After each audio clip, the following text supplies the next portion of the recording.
I'm not what you would call a particularly smart individual. I generally like to think it's my ADHD that caused me to perform so poorly in school, but I haven't exactly been diagnosed with it or anything. My dad is about as much of a dumbass as me, but he did a good enough job for being a single parent and all. Mom was a proud member of the Pill-Popping Mothers of America, so she wasn't in the picture for long after I came around. Last I heard, she's up north somewhere supposedly working on herself, or something. As far as I can tell, she's been working on herself since long before I had no reason to yell mama into the night. No sense in dwelling on all that, though. So, yeah. I haven't spent much time in the doctor's offices over the years, as my dad didn't always have the time, insurance, or money to take me to get checked out. Hell, he won't go to the hospital himself if he can help it.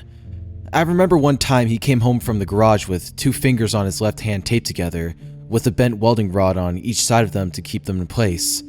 From what he said, the beat-up old cherry picker gave out while they were trying to install a new motor in a lifted pickup truck. A dumbass reached out to catch it when the chain slipped, snapping his pinky and ring finger while the motor dropped to the ground. Supposedly, it damn near crushed his foot too. Likely would have if he hadn't been dancing around, cussing up a storm at the time. He claimed that the emergency room likely wouldn't be able to do much, other than charge him 10 grand to hook him up with a more professional-looking splint. So, he just took care of it himself. He was probably right, truth be told.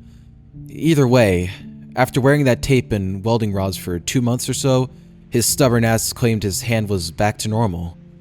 Like I couldn't hear that clicking sound his pinky made afterward. Still does to this day too. Anywho, short story long, we don't really do doctors unless it's absolutely necessary. So when my mind would drift something awful in just about every class, outside of shop and art for one reason or another, I looked some stuff up online and assumed I had attention deficit disorder. It did account for my mind's tendency to wander and all. It didn't help matters that most of my teachers were boring as shit. I mean, if it isn't bad enough that, for some reason, some asshole, years ago, decided it would be a good idea to throw letters into mathematical equations. My algebra teacher had to be pushing 90, droning on in the most unenthused voice imaginable, while expecting his students to pay attention. I bet I counted every damn hole in that drop ceiling over the 3 years I spent repeating that damn class. Where was I? Oh yeah, the night I almost got myself killed. So, this was after high school, when I was working with my dad at the garage. He's pretty tight with the owners since they went to school together too. I may not be the sharpest harpoon in the boat, but I'm pretty good with cars, just like my old man. Honestly, I like working with him. I got my own place now, so I probably wouldn't see him as much if it wasn't for that. Plus, the job pays pretty well, especially for a guy who took an extra couple of years to graduate high school. Sure, we fight like rabid cats sometimes, but a lot of the guys butt heads at the shop. Maybe it's just the nature of that kind of work. It could be that we're just a bunch of dysfunctional assholes too. But we're all cool by the end of the day. So me and Dwayne, an older guy, who had worked there since around the time dirt was invented, I think, had to head to the other side of Atlanta to pick up a car. Apparently it belonged to the boss's cousin's kid or something, but he promised to get it fixed up for them. Given the fact that one of us was supposed to drive it back after we got there, I had to believe it wasn't in too bad of a shape, but he didn't specify anything about it. It took us about 2 hours to get to the classy neighborhood, something that made me think this guy could surely afford to take care of any repairs at a closer garage. But I suppose even the wealthy folks aren't about to turn away the chance for something for free. The ride down there wasn't fun at all, with Dwayne blasting ancient country music the whole time. I'm not trying to shit on anyone's music taste or anything, but that old stuff, back when it was still called country and western music, with the twangy guitar and depressing lyrics, yeah, not my thing. The old guy warbled words so loud it damn near ruptured my eardrums. Okay, I'm exaggerating, but the dude couldn't sing for shit. It sounded like we had a damn chihuahua wrapped around the front axle, trying to grab our attention while it beat its head against the concrete. Once we pulled up in the front of the massive house, I stayed back by the road to have a smoke while Dwayne went to the front door, turned out, I had more than enough time to finish off the couple I had left with how long the old man ran his mouth for. Sure, it could have been the other guy who wouldn't shut up, but I knew my coworker was a talker when he wasn't moaning out ancient song lyrics anyway.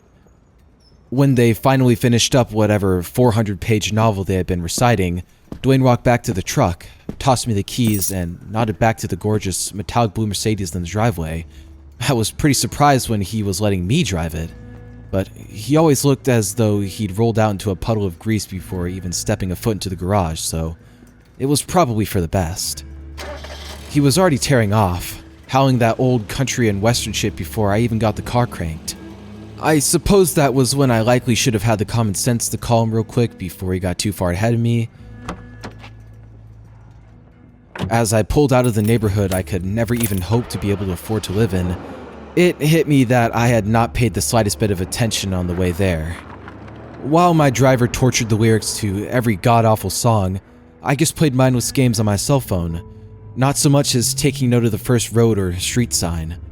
Still, regardless of the fact that I had no idea where I was at the time, other than it being somewhere on the other side of Atlanta, I knew I could allow the GPS on my phone to take the wheel. For those first 10 minutes or so, everything was going great. I managed to keep my thoughts focused enough to pay attention to the computerized voice guiding the path ahead. Naturally, it was right as my phone led me to some back road in the middle of the Georgia boonies that the damn thing died. Maybe if I'd thought to charge it before heading out, I wouldn't have drained the battery trying to entertain myself while Dwayne warbled his songs. Hell, if I'd even brought my charger with me, it would have been something. But the owner of the car I was trying to get back to the shop had made sure to clean the damn thing out, not so much as leaving an old stick of chewing gum in the glove compartment. Being surrounded by nothing even remotely familiar to my eyes, I took off again, this time in search of a gas station. Not only would that likely be my best chance to get some directions, maybe even a map, but I finished my last cigarette while I waited for Dwayne and the owner of the car to finish their extended sermon or whatever. I wasn't about to light up in this classic car or anything, even if I did pick up the scent of smoke in the upholstery, but getting myself lost had almost certainly caused me a craven or four. I was still verbally kicking my ass for not paying attention on the ride when I pulled into some old gas station and bait shop combo. The whole place smelled like 2-week-old roadkill, but I breathed through my mouth for long enough to grab a fresh drink, a king-size candy bar, snatch up a map, and ask for a fresh pack of smokes. The old guy behind the counter looked like he hadn't bathed or done laundry since Easter, had about 5 teeth in his mouth and maybe 14 hairs in all, each one pasted across the top of his scalp in the worst attempt at a comb-over I'd ever seen. "Would you happen to know how to get to the interstate from here?" I asked, likely sounding nasally as hell with my nostrils blocking the stench of the place. "Uh-huh," he replied, wearing a wide smile that revealed I may have been overestimating the number of teeth after all. "What you want to do is take a right, follow the road for a good 7 miles and..."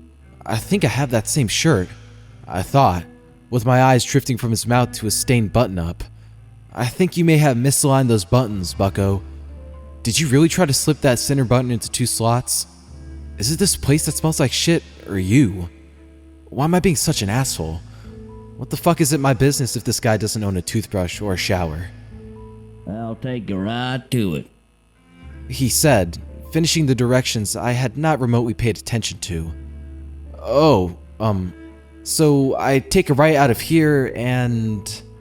"That's right." Was he even listening? "Yeah," I lied. "I just want to be sure, you know?" "Looky," he began again, drooling slightly from his chuckles and a large wad of chewing tobacco. "Take it first right, follow that for about 7 miles. After that, you'll see a red..." Just spit already, I thought, my eyes following the thick, brown drool as it dropped from his chin to his shirt. "You have a bottle right there. Just spit. Wipe your damn mouth and shit." "When you see the old farmhouse up the hill, you should be by there." Spit, for crying out loud. I know you gotta feel it leaking down your chin. I know smoking is a nasty habit, but ugh, that shit's gross. Just... "And now take you right to it," he finished, just glaring at me as though a large question mark just appeared above my head. "You got it now?" Yeah, thanks, I said, snatching up my bag of goodies, turning on my heels and swiftly heading out through the door. Yes, I felt like a very special sort of idiot for not even being able to hang in there long enough for some simple directions, but I still felt confident I had heard enough to get by. Take it first right, he said, and that's exactly what I planned to do, after indulging in a well-earned cigarette. As I lit one up, feeling that peculiar sensation of being watched, I turned to see the old guy staring out at me, as though wondering why I hadn't gotten moving yet, given his masterful directions I had been mentally checked out for twice. I just waved back at him, feeling more uncomfortable by the second, wearing a grin I know had to be downright goofy. He did not return either of my gestures, only glared back at me with a very puzzled expression on his face.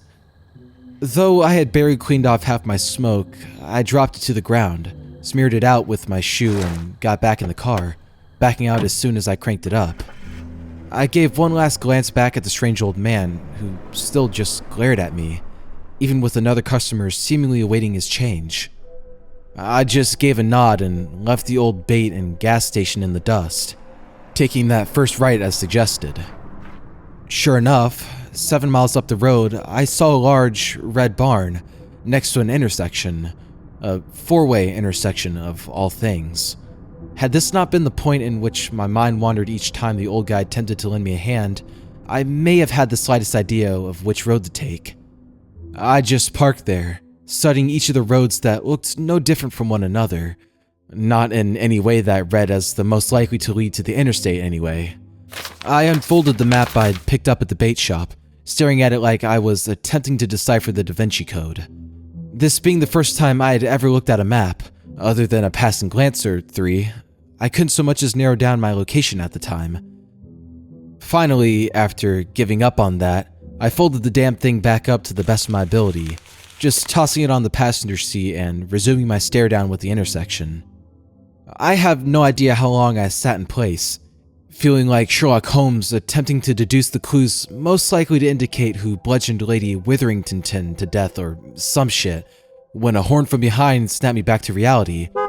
Feeling as though I had just experienced a stroke of genius, I rolled down the window to wave the large green pickup truck to go around me, hoping that I could potentially follow them back to civilization. When they slowly pulled alongside me, the guy in the passenger seat, who looked about 7 feet tall and maybe 100 pounds soaking wet, stared down at me like I was recording a topless TikTok or something, before they turned to the left, hitting the gas as soon as the wheels straightened back out.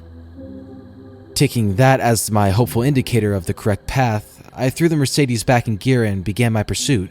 While I didn't stop to consider that this may seem somewhat unsettling to those guiding the road ahead, as I waved them onwards only to follow behind, it didn't take me long to lose sight of them. This being an especially windy road, one with which I wasn't remotely familiar, I hadn't a chance of keeping up with those who seemingly had no issues navigating it. Maybe 15 minutes later, after not seeing the slightest trace of anything or anyone, I was beginning to feel as though I may have made the worst decision possible. Granted, I couldn't be sure how far I had actually traveled since leaving that intersection behind, as the road had more curves than my ex-girlfriend, making it so I could barely break 40 miles an hour. There wasn't even anywhere to turn around. No driveways, no branching roads, only 2 skinny lanes, and a ton of sharp lefts and rights. I swear, whoever designed that damn road must have been 50 shades of plastered at the time. I half thought about attempting to make a U-turn and head back to that four-way, but I didn't need to risk getting the wheels lodged in the ditch or anything. I was already lost. The last thing I needed was to be stranded as well. Another 20 minutes or so later, as I was beginning to feel more hopeless than a hooker in a monastery, I was finally greeted with the sight of a right turn ahead. It looked like a much smoother road than the one I was on, so I considered using it to turn back the way I came, until the subtle light ahead encouraged me to check it out. Not only was I in no rush to head back to that intersection, only to have another choice to make, but I had to believe that the illumination was a sign of civilization at last. About 5 miles up that straight as an arrow and baby smooth road, I finally saw life beyond my own ahead. but not in the way that I'd hoped. It looked like some sort of fancy mansion, all lit up like Christmas morning. The closer I got, the more out of my element I felt.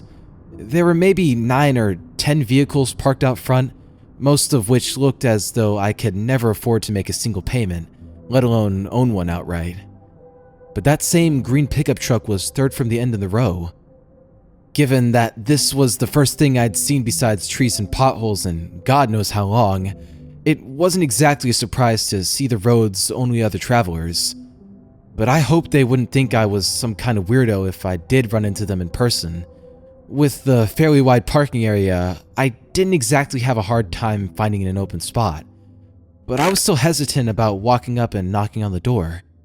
I couldn't make out any sounds coming from the massive house that was easily 5 or 7 times the size of my place, regardless of the veritable horde of what I assumed to be visitors parked out front.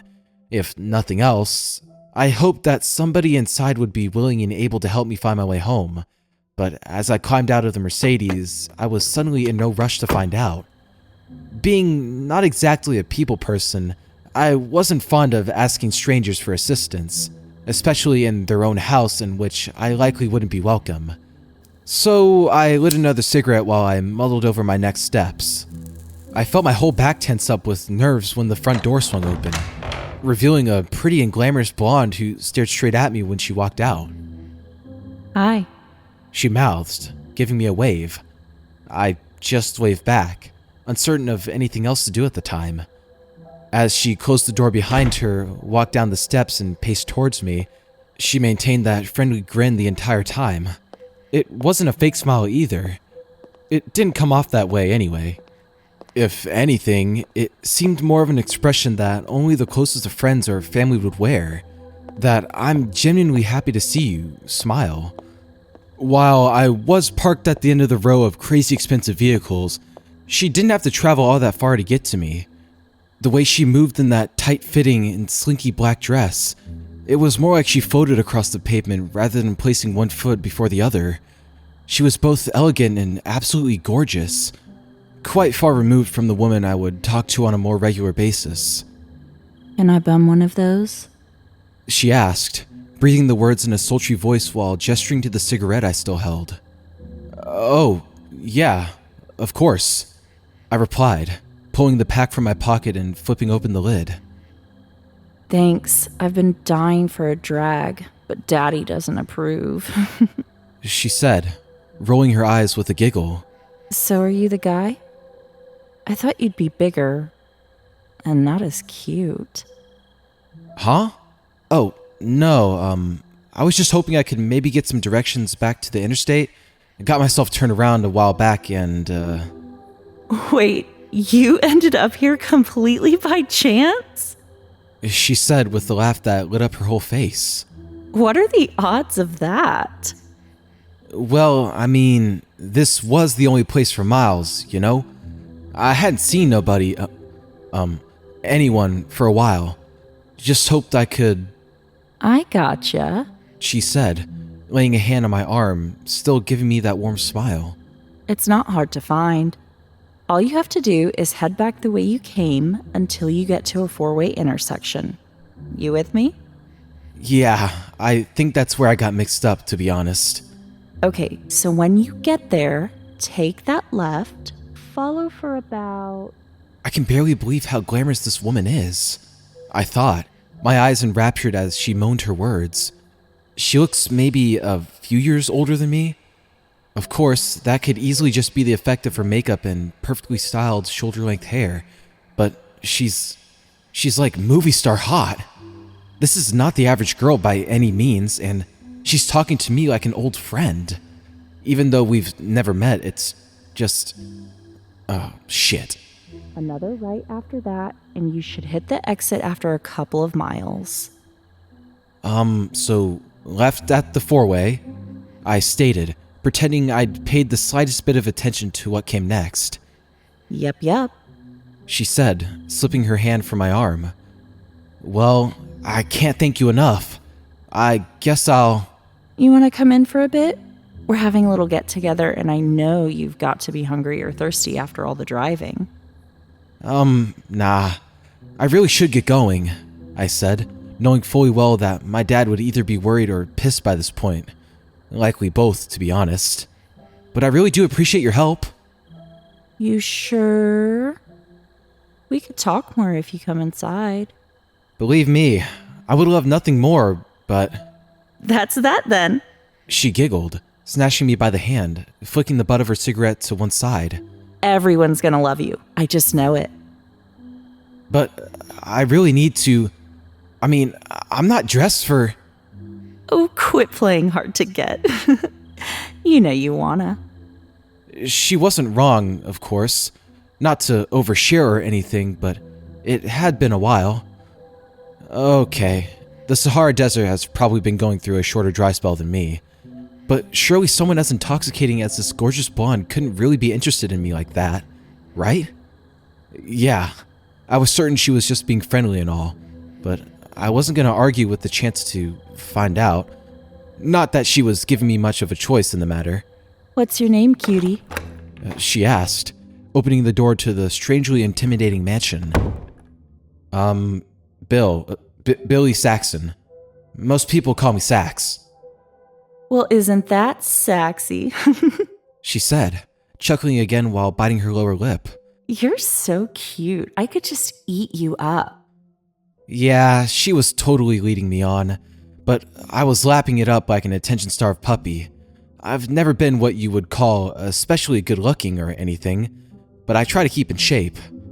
Sort of goes with the job, really, given the heavy lifting and working with my hands and all. But she seemed like someone who likes to play games. Still, I had to go with it, right? When she pulled me into a wide dining area type of room, there were only a handful of other people there. An older man and woman, each with gray and white hair and a look on their face like they were watching their favorite beagle dropping the kids off at the fire hydrant. 3 men who looked like they could be the blonde's brothers, and a pretty brunette wearing a black skirt and white top. They all looked directly at me when the girl finally let my hand drop from hers, glancing back at me with an oddly proud expression. This is Billy, everyone, but you can call him Sax. He got himself lost and ended up here completely by accident. She made an exaggerated pouty face with that. Is that right? The older guy said, looking like he could smell the sweat that was forming on my lower back. Yep. The blonde said. So what you think? Huh? Oh, yeah. You have a lovely home, Selena. She replied, cupping her hand beneath my chin. Selena. She pulled open my mouth with each syllable, flapping her own open and shut to mimic how I must have looked to her. Oh, do stop that, Lena. The thinner of the well-dressed men said. Oh, come on, I'm just having a little fun. Well, I'm certain you're making him feel... While they bantered back and forth, I just gazed around the large room, attempting to not notice the especially judgy eyes of the older couple. Seeing them as her folks, I was reminded that my dad would likely be getting pretty heated if I didn't show up soon. Hell, he was likely more worried about the car than me, and to be honest, I'm not trying to sound like a dick or anything, but work comes first, and I was on the job at the time. We'd always been pretty close, my old man and me, but he was a working man through and through, and he expected the same of me. I just hoped that... Wait, what did he just say? I'm not playing with my food, Charles. The blonde said, making exaggerated air quotes. I'm just having fun. You should try it sometime. What? I asked, right before something jabbed into my neck, causing the lights to dim before me almost instantly. Nighty-night, sexy boy. Was the last thing I heard before hitting the floor.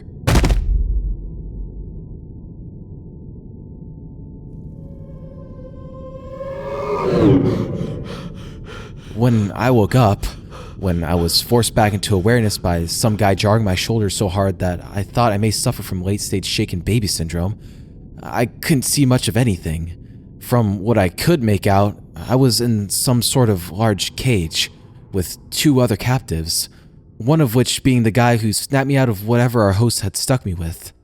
Once my eyes adjusted to the darkness, while I still felt pretty loopy from the drugs, I saw the tall and skinny guy who rode shotgun in the green truck that halfway led me here. The other man, who I assumed to be the one in the driver's seat, was not as tall but twice as stocky. They both had similar features, the same freckled face and light red hair, patchy beard stubble and wide noses. So when they introduced themselves as the Hodge brothers, I wasn't exactly surprised. I'm Earl. The slender guy said in a surprisingly deep voice. This is Burt. Billy, I replied, still feeling out of it. What the hell is this? Dunno. The big guy said in a surprisingly gentle and almost squeaky tone. But I'm sure it ain't nothing good. Yeah, we come out here to pick up a couch they had for sale. Turns out there wasn't no sofa. Just a damn cell. Earl said with a sigh. Hell, I ended up here by accident. Got turned around, you know? You was the one at the four-way. Burt said. Thought you was high or something. Thought you was following us too after you came after us.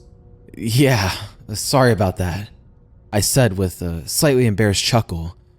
Wish I just rolled the dice on one of the roads now. Wish Daddy hadn't puked all over our couch, too. Earl said, shaking his head. Couldn't get that smell out for shit. Figured the one we come out here for was too good for the money they was asking. $50 for a full-on sectional. Shoulda knowed it was just too damn good to... He cut his words short when the door opened, shedding light on the otherwise darkened room. It was almost blinding at first, even though it looked as though it came from the top of a staircase, some 10 or 15 feet away. When the heavy feet began to stomp down to the level we were on, I felt my stomach lurch from fear of whatever they had in store for us. I just stared up at the glow, silhouetting the group who strolled down as casually as if they were fetching a bottle of wine from the cellar. My heart was jackhammering with the hope of finding a way out of this, seeming incredibly more unlikely by the second. One thing was certain, though. Whatever this batshit crazy family had planned for us, we were about to find out. Selena walked behind the three men in neatly tailored suits, seemingly having left their folks and other sister upstairs. Whether or not they were involved with whatever was going on here didn't matter much to me at the time. The blonde still looked as happy and carefree as she did before, as though she was about to pet her new fluffy puppy rather than touching base with her prisoners. Let us go, you sons of bitches! Burt said as soon as they came into view. Y'all ain't got no right to keep us like this. And what rights have you? The self-important looking guy, with the slick back, dark hair and glasses asked. What's that supposed to mean? Earl snapped. The taller of the four, with spiky brown hair, strolled casually up to the bars, raising his head to be able to continue looking down with his upturned, pointy nose. You are the dregs of this world, buddy boy. All three of you. Hey! I barked, having nothing else prepared to add to that. All you do is drink and fuck and eat and fuck. Pop your little pills and fuck, spilling your seed wherever it may land. Spreading your stain every time you procreate. You are... You're the fucking dregs, you damn uppity douche balloon, I thought. That's what I should have said. Yeah, you pompous little ratty-haired prick, in your fancy suit and stuck-up pointy nose. Ugh. I can't stand these sort of holier-than-thou assholes who think they rule the damn world. Sure, they got all the money and business sense, and all that shit. But what else? Bet they don't even know how to change a transmission on their high-priced, panty-dropping cars. Speaking of which, is it wrong that I keep eyeballing the blonde? Sure, she had almost definitely been leading me on to get me into her house and all, but man, she looked good in that painted-on dress. Oh, damn it. What the hell am I thinking? What are you gonna do? Ask her out for a cheap-ass beer when she's done eating your liver with some fava beans and nice Chianti? Wait, did I hear that right? You're gonna what? Earl asked, whimpering slightly as he backed away from the bars. We are going to dine on you. The snooty-looking, slicked-back hair guy said, mockingly slowly. Y'all are some sick motherfuckers. Burt said, shaking his head in apparent denial. Selena was giggling, bouncing up and down on her heels and clapping her hands like a lunatic. Safe to say, I found her a good deal less attractive by that point. When the other guy walked down the stairs, flexing each likely high-priced step under his massive feet, I understood that they were not just toying with us, or playing some sick joke to get their rocks off and whatnot. He looked like about 400 pounds of rock-solid muscle, wearing a wife beater and a leather apron that was covered in brown and red stains, likely from many previous dinner specials. He didn't have a lick of hair on his head, nor did he remotely resemble any of the other residents of the house. I figured he was the guy Selena momentarily mistook me for, though I saw not the slightest resemblance between us. Likely some kind of very special chef or something, like the Gordon Ramsay for the upper crust cannibals of the country. This week on Cooking with the Rich and Shameless, Pierre the People Pickler whips up a deluxe batch of redneck genitals to tease your palate. Stay tuned for the recipe for country fried gonads on a bed of caviar and parsley. Fuck me. We were screwed. Not all at once, of course, The spiky-haired guy said. That would just be a waste after all. So, who will be the first? I want the cute one. Selena said, still lit up like a birthday girl. It's not often that I don't want to be considered the cute one to a pretty girl, but I was most certainly hoping she was more into skinny or stocky guys at this point. I want Saxy Boy. He looks delicious. She said, bouncing in place again. While I attempted to take the sentiment and flattery in a more positive way than her having a craving for what she may consider the more adorable set of kidneys between the three of her captives, and I wasn't exactly giddy about it. Oh, do shut up, Lena. The slick hair and glasses guy said. You are not the only vote, you know. I want the big guy. The other, more slender guy with black hair added. I like a bit of gristle on my meat. I couldn't care less. But we do need to make a decision soon. I am positively famished. In that case, I will add my vote for the cute one as well. Slick said, mimicking his sister's exaggerated air quotes from earlier. Well, shit. I thought, letting out a heavy sigh. While I held on to the hope that the stone-faced beast of a chef may get a vote, it would only tie things up at best. Of course, given the way the quartet of spoiled rich kids regarded him, he seemed nothing more than hired help to them. Plus, he hadn't even spoken the first words since strolling into the room. Yay! Selena said, now clapping her hands in addition to the hopping. You two, up against the back. The barbarian chef said in a disturbingly gentle and intelligent-sounding English accent, holding out a hand to receive the key that the snooty, slick-back hair guy held out. I could almost feel my sternum crack with how violently my heart was beating as he slid the key into the padlock holding the gate shut. As he turned it, the immense speed at which the blood was coursing through my veins made my head so loopy. I thought I may either pass out or pass on. I almost hoped for the second option more than the first, as I had no idea if I would be laid to rest before being stuffed like a goddamn Thanksgiving turkey. While Earl and Burt were doing as they were told, pressing their backs firmly against the bars at the rear of the cage, I suddenly found my mind no longer attempting to drift away. The scene played out before me in almost slow motion, with the padlock freed and the gate's latch screeching to one side in an antagonizing wail that I would likely imitate within the hour. I couldn't even hope to break my attention from the immense man whose head sparkled in the soft illumination, when he reached one gargantuan hand through the opening, snatching me by the collar and aggressively yanking me several steps closer to my being flambéed. He outstretched his other wide mitt to close the gate back shut, something that did not quite go as effectively as he planned. With some sort of primal scream, seemingly beginning in the pit of Burt's gut before launching from his mouth like it was shot from a cannon, I felt my body careening back to the hard ground as he attempted to tackle the beefy chef. While his attack was about as effective as if he were swatting a brick wall with a wiffle bat, it did cause the hulking man to take a few steps back, allowing his far more slender sibling to slide free of the cage as well. While I did fall to the ground, I took great satisfaction in seeing Earl's tightly balled fist connecting with the pointy nose of the spiky-haired guy, effectively redirecting its angle with a splash of sticky blood.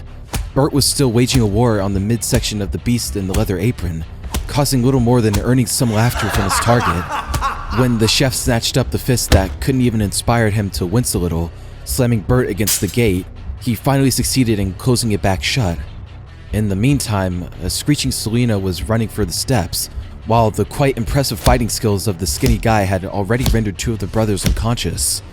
While he kicked at the gut of the slick-haired guy on the floor, the more slender of the brothers landed a hit to his face, almost causing him to lose his footing and join the duo on the ground. Finally pushing myself back to my feet, I interjected before he could land another punch, kicking the well-dressed man in the nuts so hard I felt a concussion in my ankle.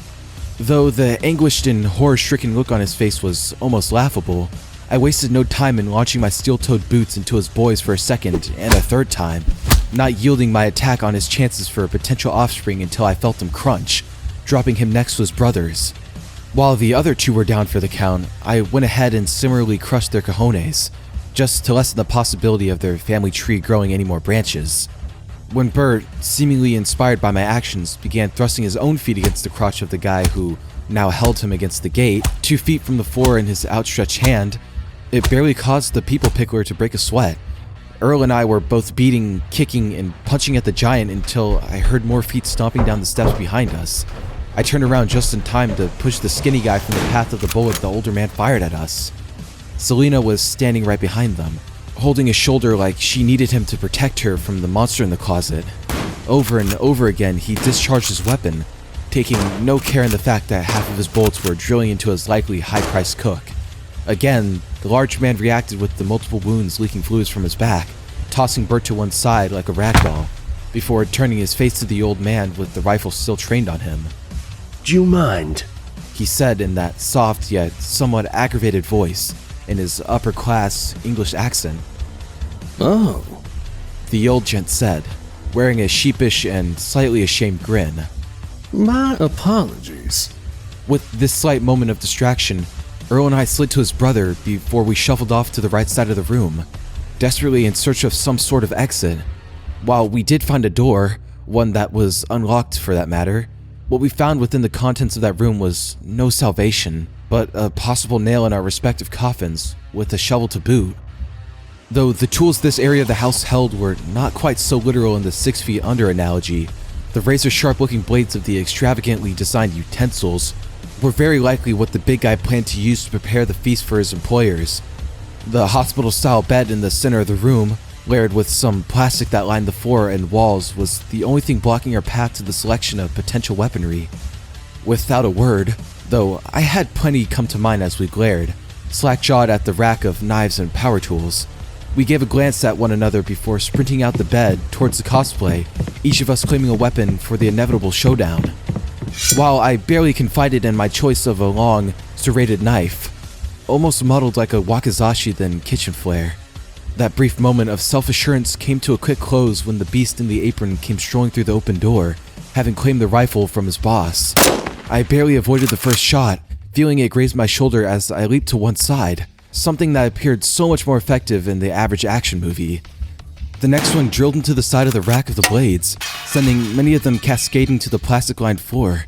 I must have come off like a poorly trained breakdancer as I swirled around on the ground, attempting to avoid certain death. While my would-be executioner seemed so focused on me at the time, though he had seemingly missed the surprisingly stealthy maneuvering of the stockier of the Hodge brothers. For the first time, the immense man looked shocked when Burt slammed the wide butcher's knife into the meat of his upper thigh, breaking that stone-faced expression he had worn since we met. When he kicked back his attacker with his less mutilated leg, he yanked the blade free, dropping the rifle to the floor. Burt slid back, reaching out for the heavy, meat-tenderizing hammer his brother attempted to hand to him, when the big guy closed in quickly, bringing the butcher's knife down on the arm his target held out, separating it halfway down his forearm.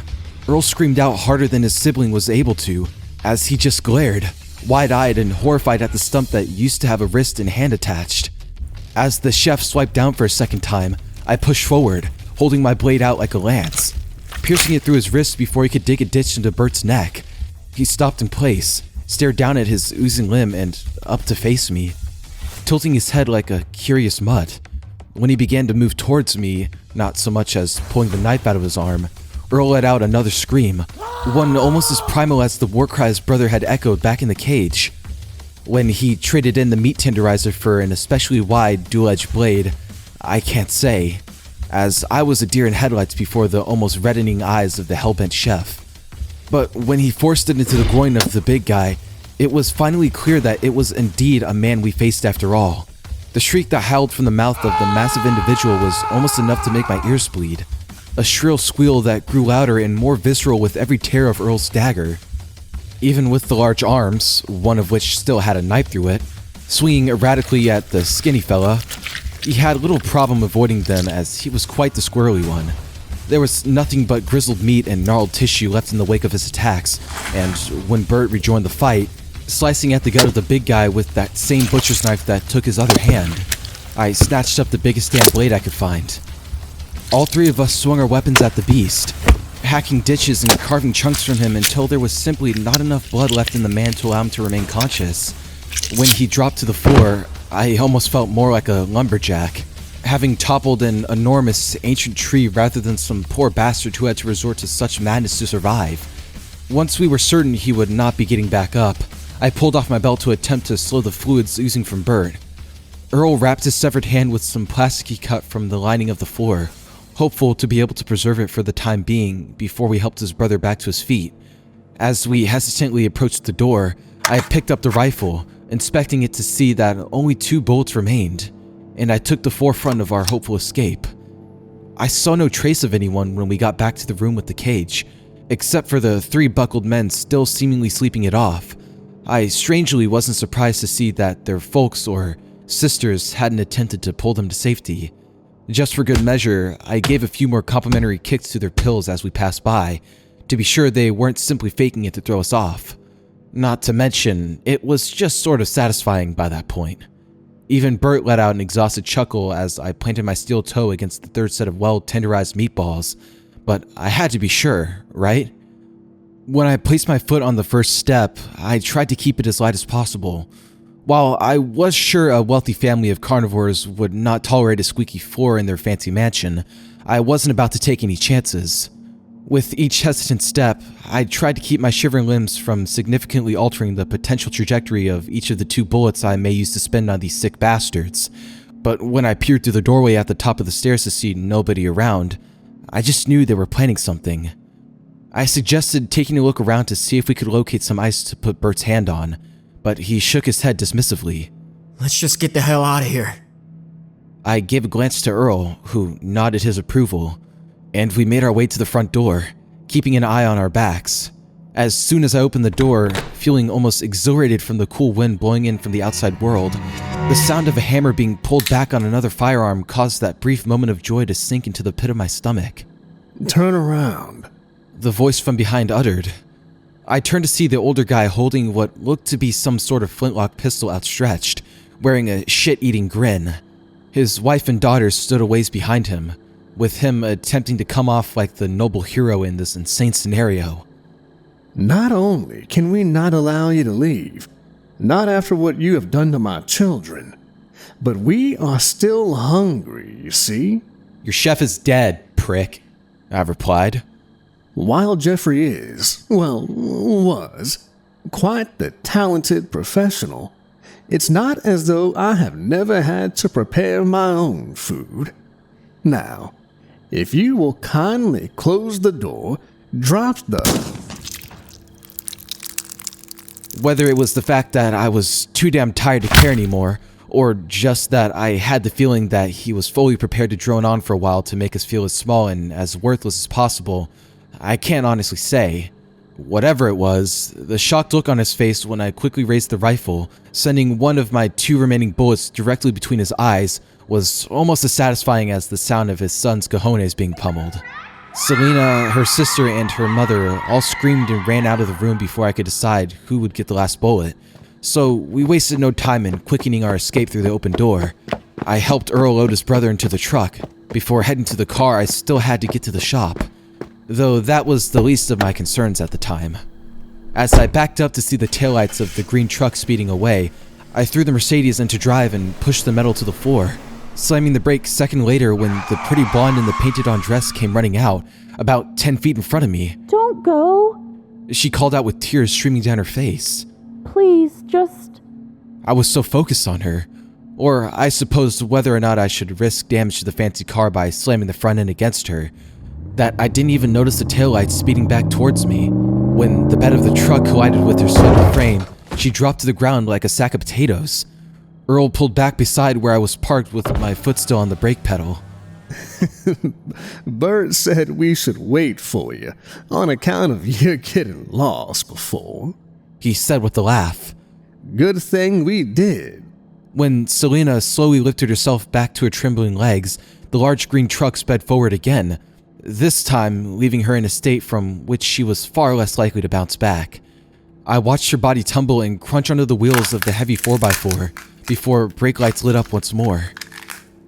Just follow me. Earl yelled, hanging out of the driver's side window. Gonna be gunning, so try to keep up. Giving one more look at the broken blonde to see her not so much as twitching anymore, my guide headed back up the baby-smooth, elongated driveway with me in tow. I made sure to swerve around what remained of the pretty girl who could just eat me up, and sped away from the home of the rich and cannibalistic. I made sure to keep as close to the truck as I could this time, focusing my mind more than I had ever been capable of before. While I did attempt to drift on occasion, especially given all of the new grotesque and messed up imagery that crazy night had shown me, I managed to swipe it to the side, like thumbing through applications on my dead phone. While I had no idea where that was currently located, as it was no longer sitting on the passenger seat where I left it, I just didn't care at the time. Against all odds, we had survived, and that alone was enough to keep my eyes on the road, as well as the heavy vehicle guiding my path to freedom. When we reached the nearest hospital, I placed a call to the police while the doctor took Burt back to see what they could do for him. All three of us would have some questions to answer as they checked out the mansion to which I directed them, but they couldn't deny that the story we told matched the evidence. Unfortunately, the mother, her 3 sons, and only living daughter had vacated the area by the time the cops got there. Plus, there was apparently no trace of the blonde either. They found the old man and the beast of a chef, along with a large freezer filled with the remains of those not as fortunate as the Hodge boys and I. While I was informed about some of their findings, I could only be permitted so much information on the case. But they thought it unlikely that we had anything further to worry about after all this was said and done. The doctors managed to save Burt's arm, and I am so thankful for that, as is his brother. If it wasn't for those two, whatever was left of me would likely have been flushed down a fancy toilet by now, and I owe them so much for that. We still keep in touch, the 3 of us. The Snarky Guy still has a lot of physical therapy ahead of him, but he says it's a small price to pay, all things considered. When I finally made it back to the garage, my dad was beside himself with worry. I'd never seen him like that before, so I honestly had no idea how to react. He was almost in tears after I told him what happened, while Dwayne listened on, shaking his head from side to side. Yeah, he made fun of me for getting so lost, as it turned out I was a good 30 miles in the opposite direction of where I needed to be, but I could tell he felt bad about it.